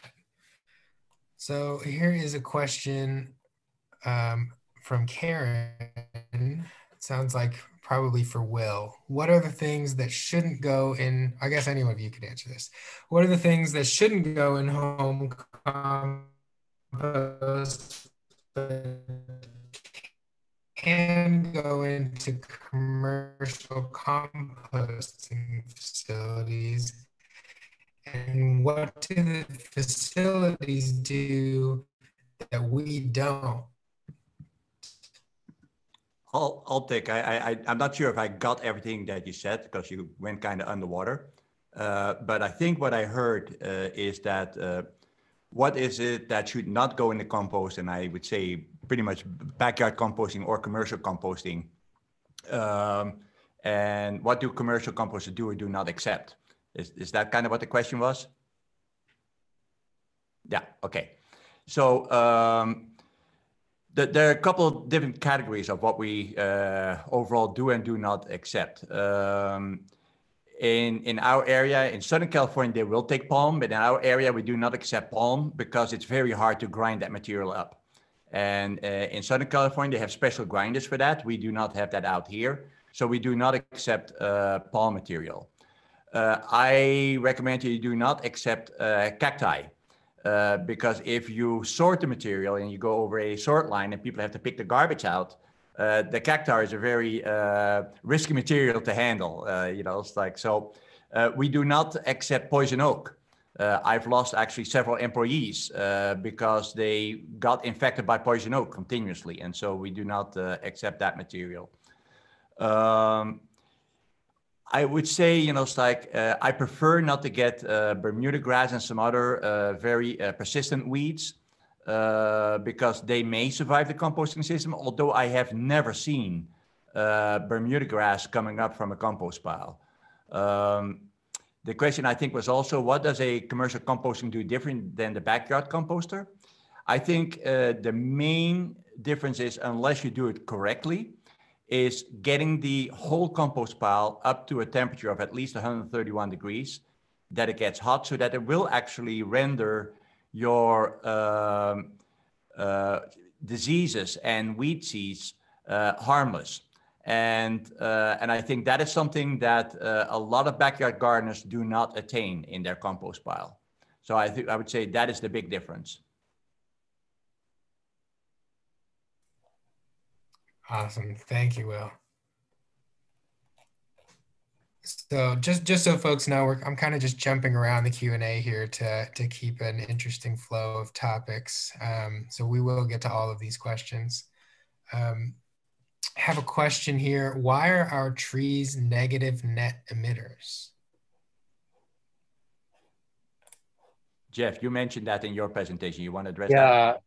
Yeah. Not that trees are negative net emitters, but that our forest systems are carbon sources rather than sinks right now. And that's a function of the wildfires that we've been seeing the last few years. So while forests, we think of forests as absorbing CO2 from the atmosphere, when we have these catastrophic wildfires, those forests become emitters of CO2. And that's the situation we're in right now in California. And Jeff, I think we can add to that you know, when you drive through the forest, and that's why the forest fires are so intense, the amount of dead trees that are in the forest right now is staggering in some areas because of the bark beetle, some sudden oak death, but you know, it's like, it is just a tremendous amount of dead wood. Now, as long as it's sitting there as dead wood, it's not back in the atmosphere yet, but it's more likely to burn when the fire gets there and burns quicker. Isn't that correct? Yeah, and even as it decomposes on the surface of the soil, while certainly some of that carbon will end up in the soil system, much of it will be returned to the atmosphere. So you're absolutely right, Will, that the high percentage of dead and dying trees in the forest is also contributing both to the fuel load, but also to direct respiration losses of carbon back to the atmosphere. Mm-hmm. Thank you, Will and Jeff. This is a general question. Maybe a few of you have answers on. Tor wants to know if there are community gardens in our area that have adopted carbon gardening practices that could serve as a model for our own community. Not that I guess it's worth mentioning. I know that Tor is local here in Sonoma County. Yeah, not that I'm aware of yet. Maybe Jeff, you are. I know that I'm working with a community composter organization that just got a lot of grants and a large amount of money. And I would love to get like Petaluma Bounty and Biofarm to become models of carbon farming, carbon gardening.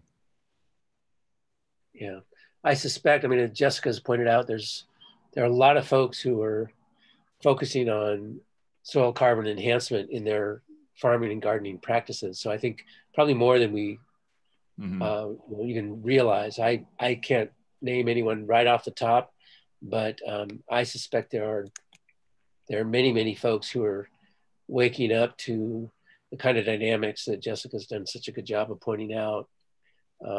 And so I suspect there's more going on out there than we're aware of. Yeah. I can say at least I know most folks are not from Alameda County, but the Ashby Community Garden in Berkeley is starting to do more of a no-till carbon farming practice. And they're actually doing trials with a local biochar lab on carbon sequestration. So they're moving in that direction. And the Santa Rosa Junior College has also what they call the garden section. That is not the commercial farm section, where they have adopted the same technology that Singing Frogs Farm is using in Sebastopol. Excellent. But hopefully, in the near future, we'll have, any number of examples that are, explicitly practicing carbon farming practices, and we can have sort of hubs for people to learn these techniques. Mm-hmm. Absolutely. So we have a question here from Ann Blackwood. Ann wants to know, how up to date are the soil quality calculators? And I believe those were from your presentation, Will, such as the one from UC Davis. And it's a multiple part question. So can you see the question and answer box on your end, Will? I have not looked at that. Okay, well, I'll just read the whole thing here. But I can tell you, it's like, how accurate are they? They give you an indication, but it really depends on how much your soil has been disturbed. If you're going to go today in a new development, I can guarantee you that soil that used to be there is no longer there. That soil has been scraped off, and you're left with the subsoil out there. So it really depends on what the history was of that soil. I use the tool as a starting point, just to get some understanding from the soil. You still have to take a little soil profile and verify if the soil profile that shows for that soil series is indeed still present where you are. I believe that most of these samples were taken probably at least 70 years ago. So it's like they're in certain terms a little bit ancient, but in many areas they're very valid still, particularly in undisturbed soils. Thank you. So you actually addressed a couple, a few points that were brought in the rest of the question, but I'll just read it off to see if it sparks anything else for you. Similarly, Anne was asking if the soil quality varied over time depending on how the soil had been cared for. And she also would like to know what the source of data is in these resources. I think this was all done by, and Jeff helped me out here, but probably by the, what is now NRCS. Yeah, and some of those soil surveys are not ancient. Some have only been completed in the last 10 to 20 years. Mm-hmm. But as Will says, the work started over 70 years ago. So yeah.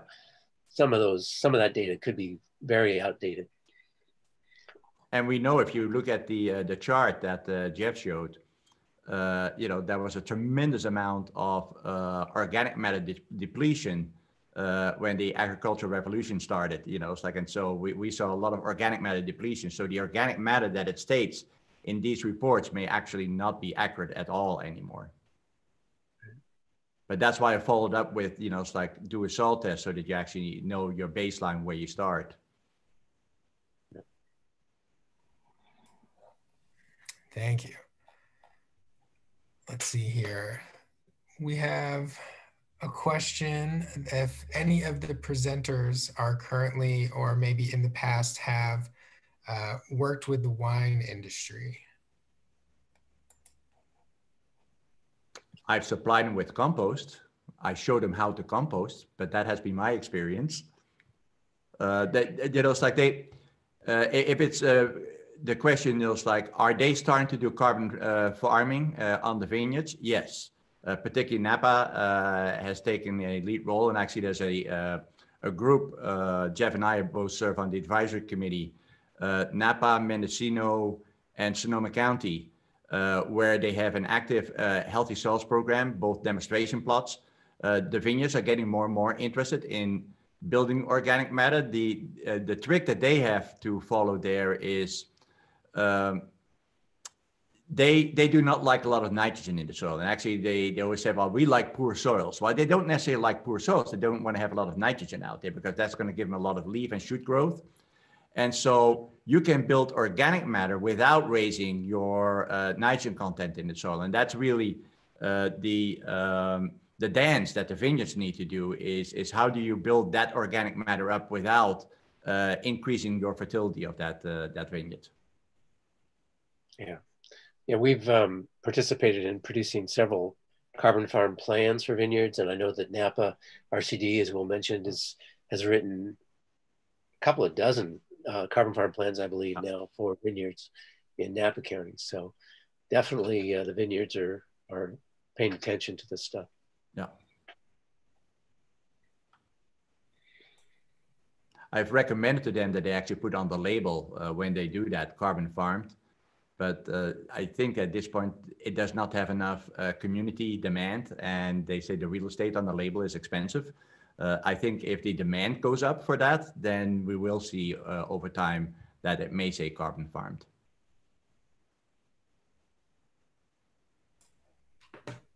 Thank you both. Jessica, you mentioned you had a couple books you wanted to mention. Would you like to share those now? Just briefly.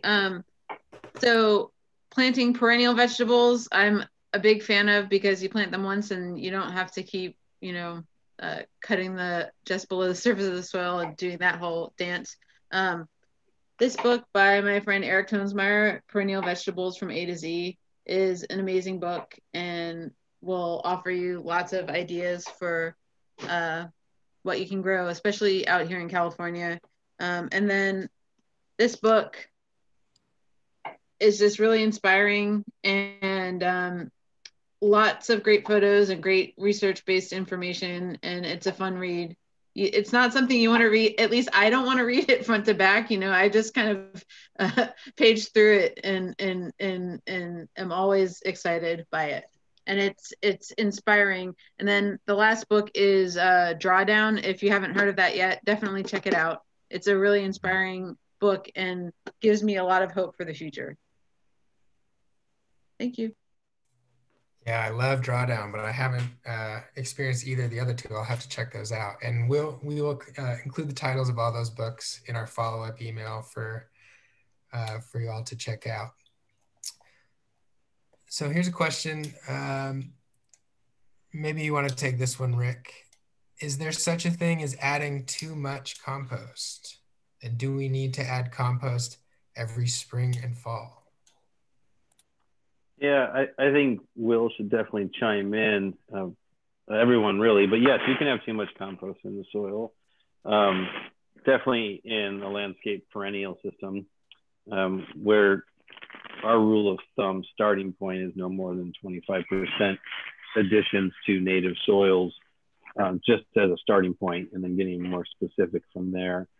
But I mean, some of the gardeners like Red H Farm, Market Gardener, and I believe even OAC are dealing with a new set of problems from super high levels of organic matter, mostly in terms of certain types of pests, I believe.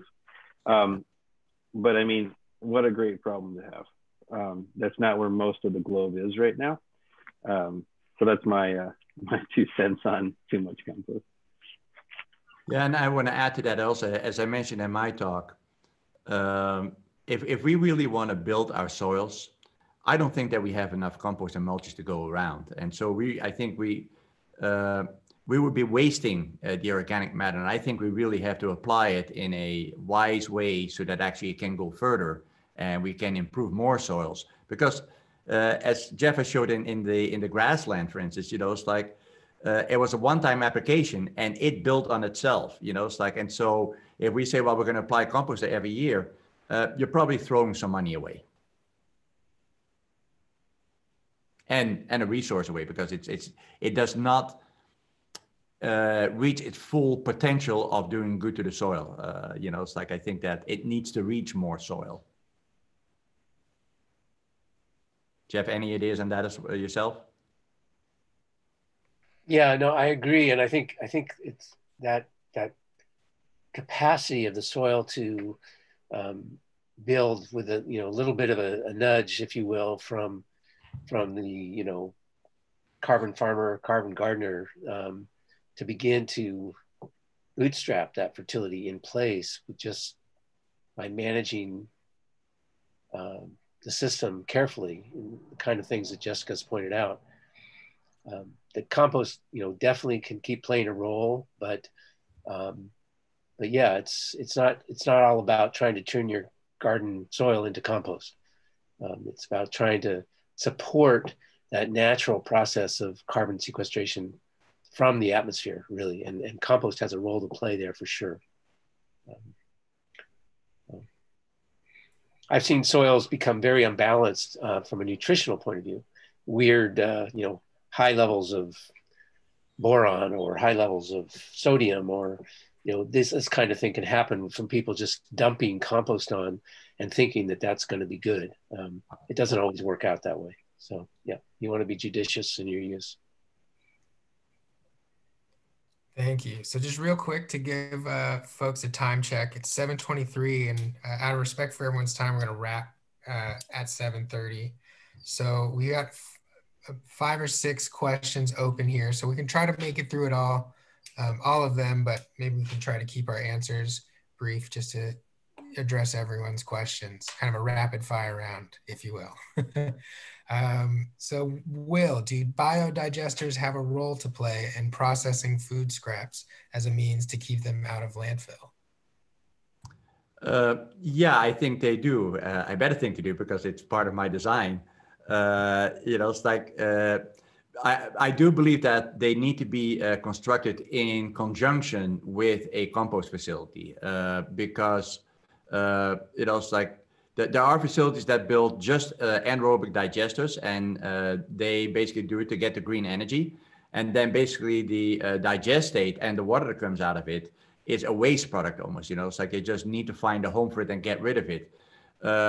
The digestate coming out of an anaerobic digester is of course a material that is made for anaerobic microorganisms, and the nutrients are all in an anaerobic state. And so it needs to be aerated in order to get beneficial microorganisms in it and the nutrients in the form that they are plant friendly as well. So it really should have a follow-up as compost.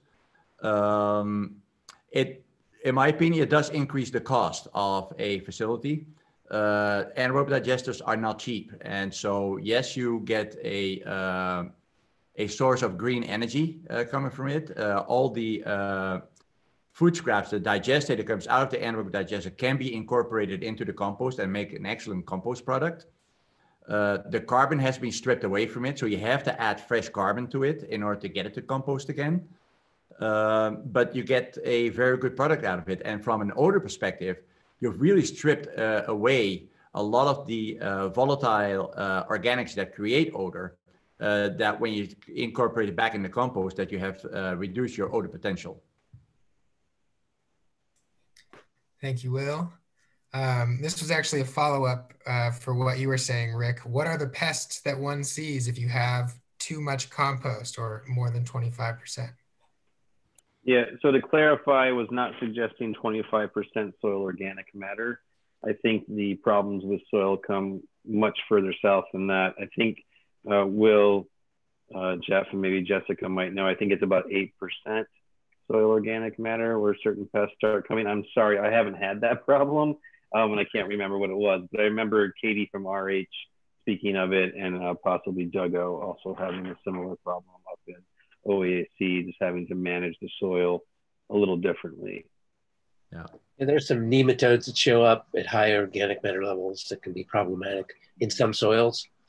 So I don't think there's a hard and fast rule, but depending on your soil and where you're located, yeah. Because Signal Frogs Farm has pushed their soil to some areas are at about 8% organic matter, and they don't seem to have a problem with that. So I think it really depends on the health of the soil.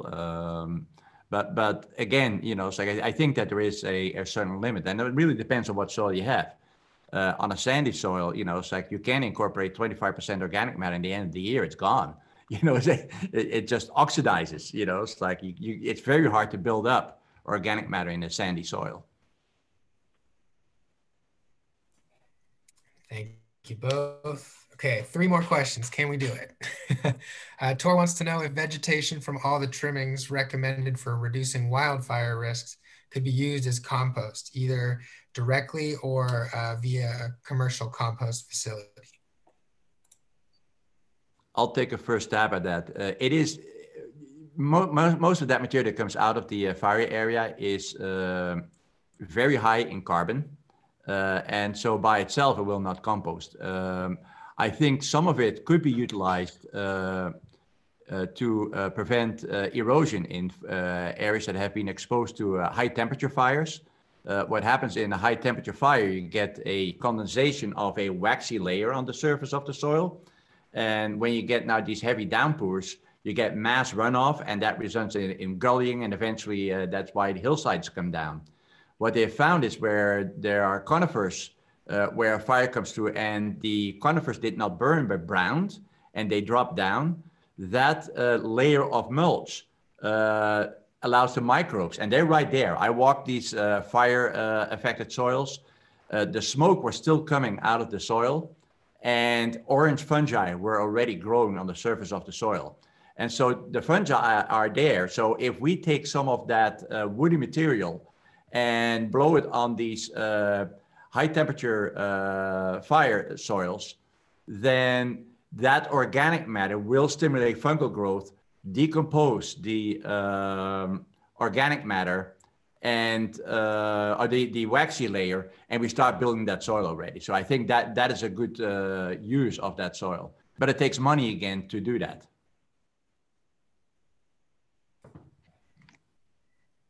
Thank you, Will.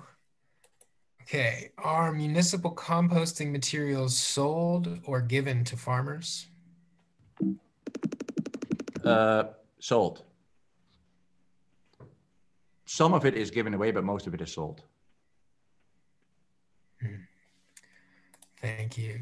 Okay, we have one last question, and it's from an anonymous one, so I'm not sure if this person is still here, but we're gonna give it a shot. So I believe this was in reference to Jessica's presentation. In the healthy soil secret slide, what did you mean by keeping it balanced? You're muted. Thanks, Rick. Yeah, really, I just mean moving away from monoculture thinking and diversifying your thinking in terms of how you're working with your garden. You can chop and drop materials instead of throwing it in the green bin, like adding it back to the landscape, and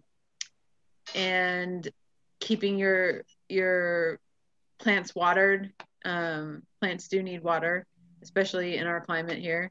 Adding compost, but not just adding any compost, making sure it's a compost that is alive, not in bags from Home Depot. I imagine that compost is probably not very live or vital. So I guess the question's many layered and I could go on, but I'm gonna leave it at that. I hope that answers your question.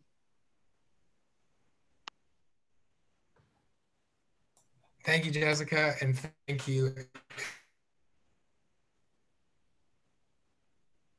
Thank you to all of our panelists and everyone who joined us tonight. I'm going to very quickly cycle through my closing. Friday through Monday, we'll be screening the film Kiss the Ground, which is highly relevant to everything we've been talking about tonight. On Tuesday, we have a follow-up panel to this discussion that's talking specifically about programs and projects in the greater Bay Area region that are trying to scale up carbon farming or carbon garden practices. We're going to have a webinar with some partners who are in the Resilient Landscapes Coalition on the 29th to talk about how to manage your home landscape for wildfires. And then we have a bunch of volunteer work days coming up that we have COVID protocols in place for. You can find out details about all of these at the link you see on the bottom of the screen here, and I'll include them in the email, so don't worry. Of course, always a big thank you to our sponsors, without whom we wouldn't be able to do this incredible work with the amazing organizations and people we are fortunate enough to be in partnership with. And with that, I hope you enjoy the rest of your night. Thank you again for coming. We really appreciate you joining this conversation with us. Thank you, guys. Thanks, Connor. Yeah, thanks, everybody. Thank you, Connor. Thanks, everyone.